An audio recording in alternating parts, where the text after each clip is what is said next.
The Galactic Council chambers were vast and majestic, an architectural marvel of 1,000 alien civilizations. Delegates from every corner of the galaxy filled the room, each species adorned in their traditional garb. Amid this sea of otherworldly beings, the human delegation stood out a small, unassuming group dressed in practical attire. Earth's representatives were here not out of respect, but as a novelty, an invitation extended more as a jest than a gesture of inclusion.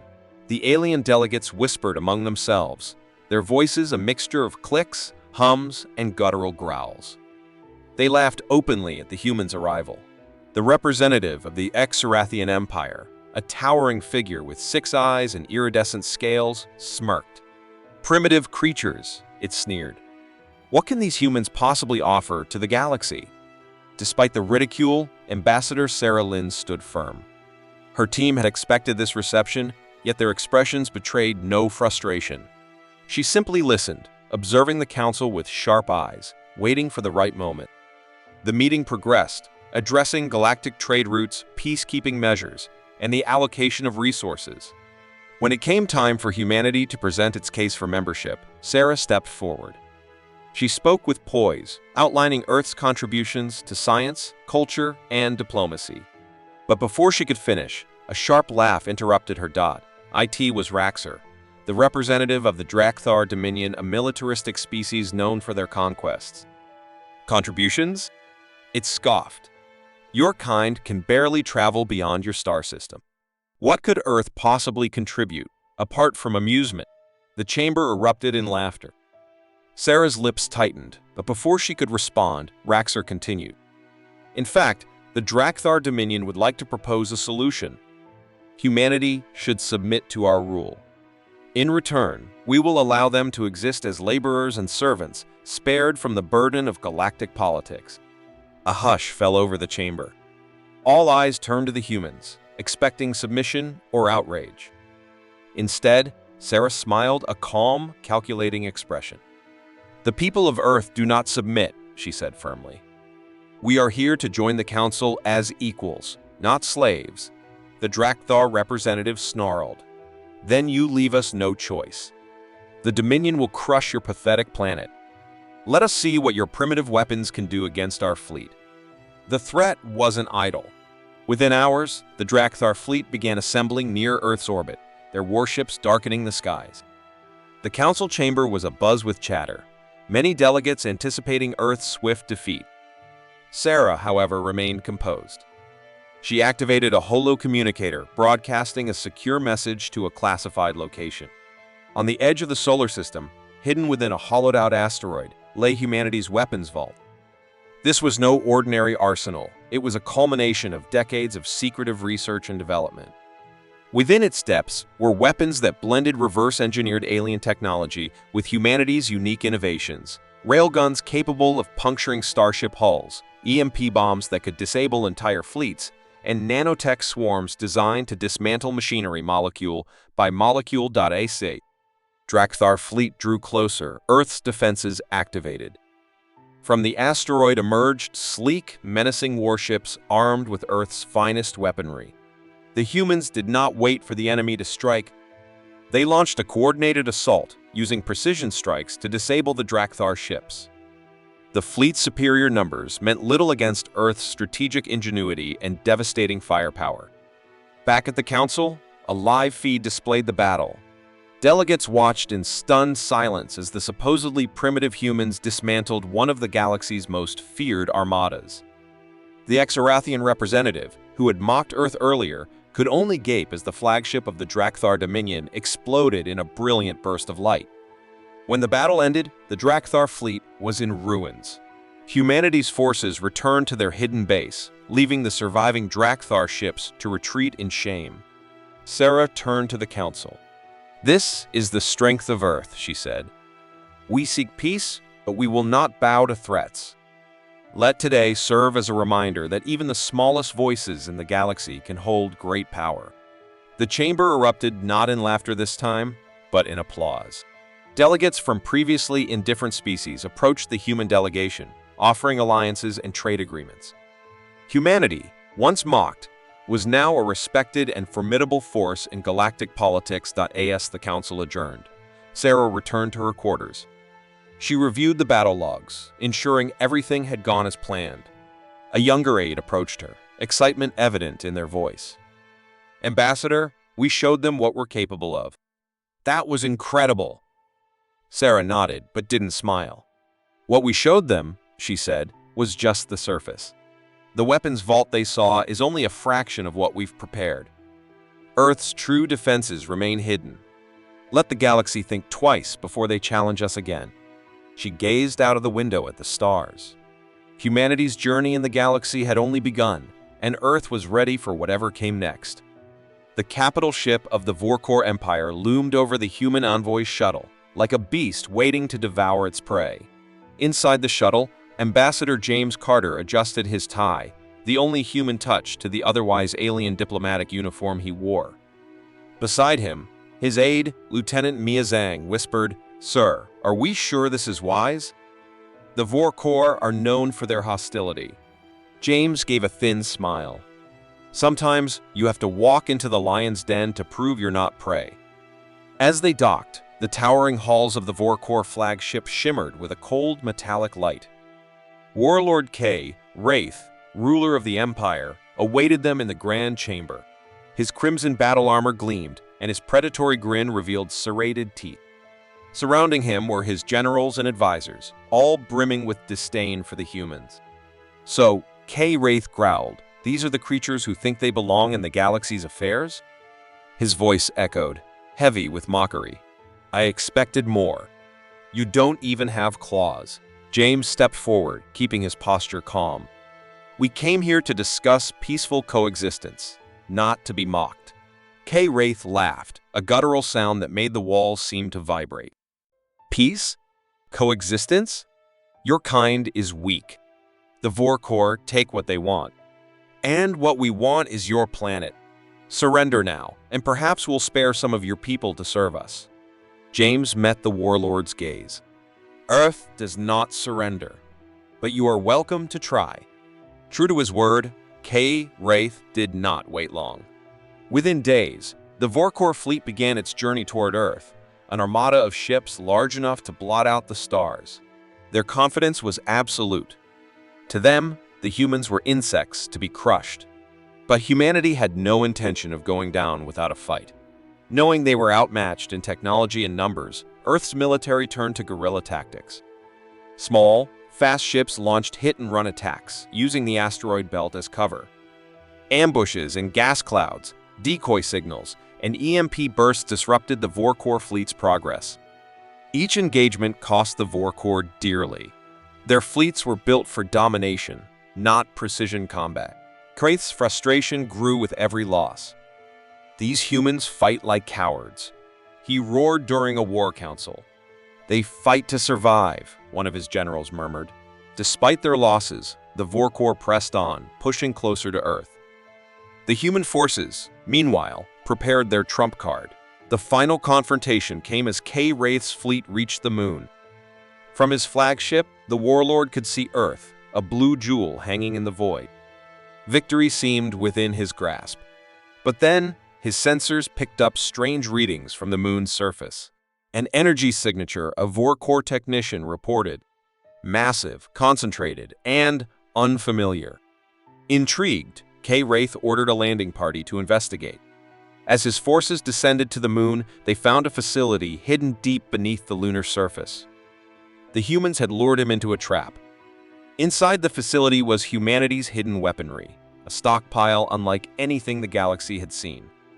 Railguns capable of firing projectiles at near light speed lined the walls, their barrels glowing ominously. Plasma cannons, electromagnetic pulse generators, and drones equipped with nanotech swarms stood ready for deployment. The PCDR Resistance was a gravity weapon, a device capable of creating localized singularities to crush anything in its path. From the shadows, James Carter and Maya Zhang stepped forward. The warlord glared at them, furious. "What is this trickery?" "No trickery," James said calmly. "This is the strength you mocked."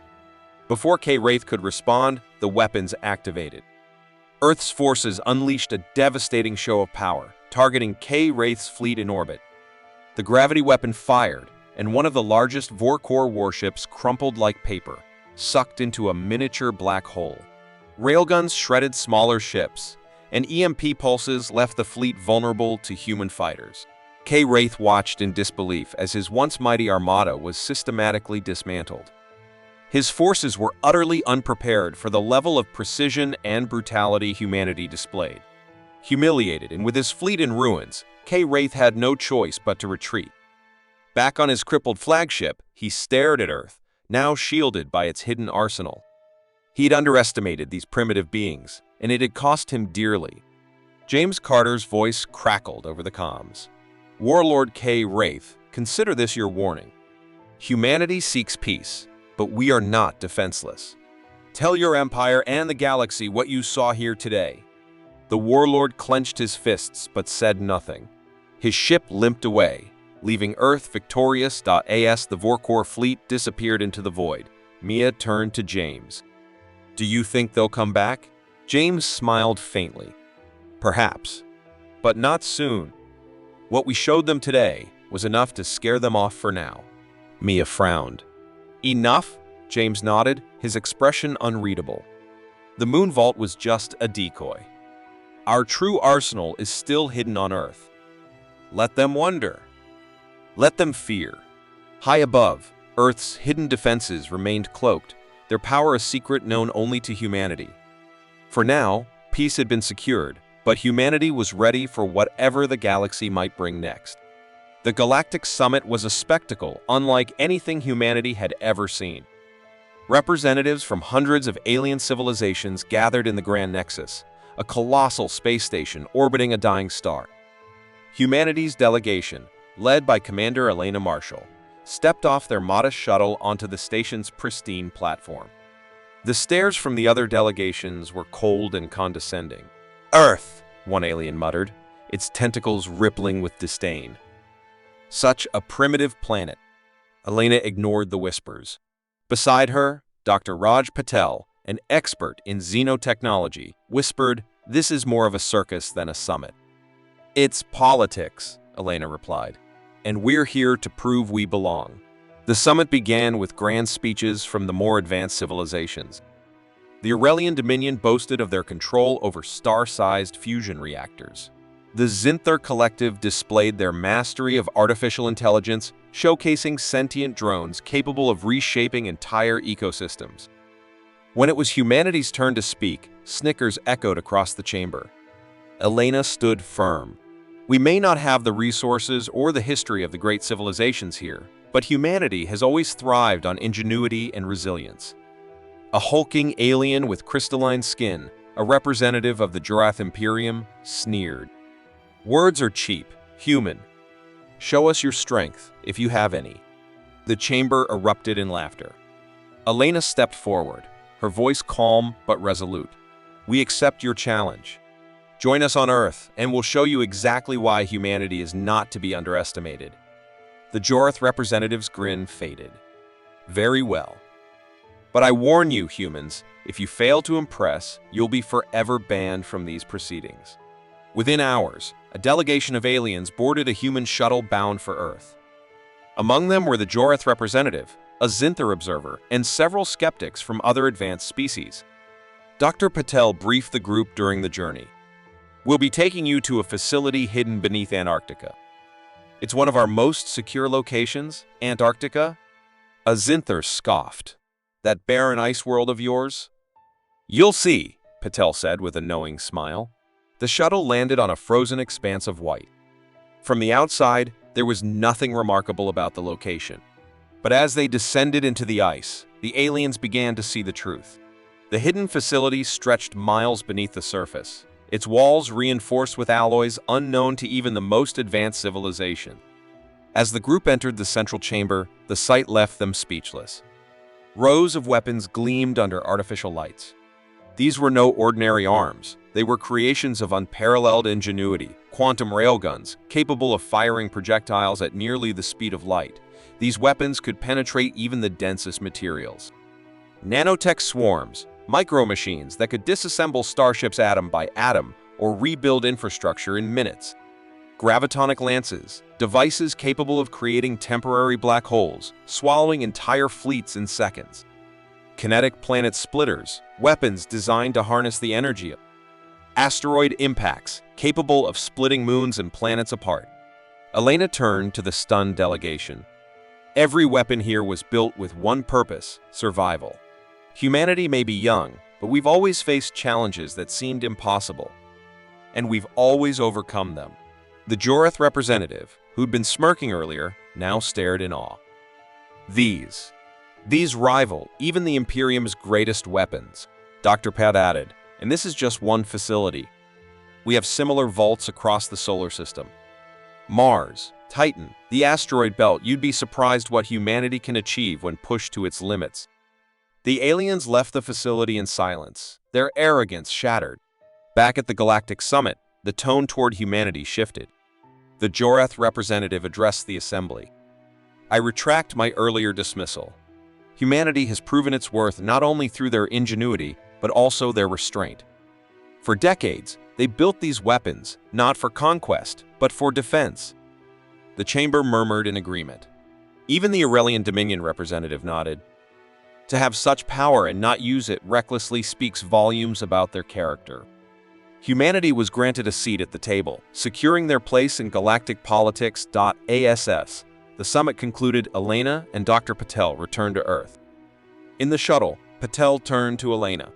Do you think we showed them enough? Elena smirked. Just enough to keep them cautious. We still have aces up our sleeves. Patel nodded. The vaults on Europa and Venus, for instance? Exactly, Elena said. Let them wonder how much more we have. A little mystery goes a long way. As Earth's sun set in the distance, humanity stood proud, not as conquerors but as equals in a galaxy that had once mocked them. The hidden vaults across the solar system remained a testament to humanity's unyielding will to survive and thrive. The barren planet of X07 was just another blip on the interstellar maps, a rocky, inhospitable world orbiting a dim star. It was the kind of place most civilizations ignored, assuming it had nothing of value. Yet, for a team of alien explorers from the Zinthar Collective, X07 held intrigue. Their scanners had detected faint energy readings from deep within the planet's crust. The energy signature was unlike anything they had encountered before, faint yet persistent, as if it had been running for centuries. The lead explorer, Zorak, a tall insectoid alien with translucent wings, clicked his mandibles in excitement. Prepare the excavation tools. If the humans left something behind, it might finally answer why they disappeared from galactic affairs centuries ago. His team got to work, their advanced drills cutting through layers of rock and ice. Within hours, they uncovered a massive structure buried beneath the surface, a facility of human origin. The explorers entered the facility, their bioluminescent suits lighting the way through dark corridors. Dust-covered screens flickered to life as they approached, displaying what appeared to be human language and symbols. What primitive design, one of the team members sneered, their gelatinous form rippling with disdain. They couldn't even hide their structures properly. Zorak nodded. It's no surprise humans disappeared. They relied on brute force and outdated technology. Let's see what secrets their desperation left behind. Deeper inside, they found what appeared to be a weapons storage room. Rows of rusted cannons and missile casings lined the walls, covered in cobweb-like growths. A large monitor displayed a looping video of a human figure in uniform, speaking in a forgotten language. The explorers laughed. This was their arsenal? No wonder they couldn't compete with the galaxy's advanced civilizations. As they moved to dismantle one of the missile casings for study, an alarm blared through the facility. The lights turned a menacing red, and the walls vibrated with an ancient, rhythmic hum. What did you do? Zorak shouted. I didn't touch anything, replied the gelatinous explorer, now trembling. The monitor switched from the looping human video to a stark warning. DEF, ENS, EPRO, TOC, OLALPH, AINITATAD. Suddenly, the rusted weapons came to life. Panels slid open, revealing glowing cores of energy. Cannons aimed at the intruders, and the hum grew louder as hidden systems powered up. "These are not primitive?"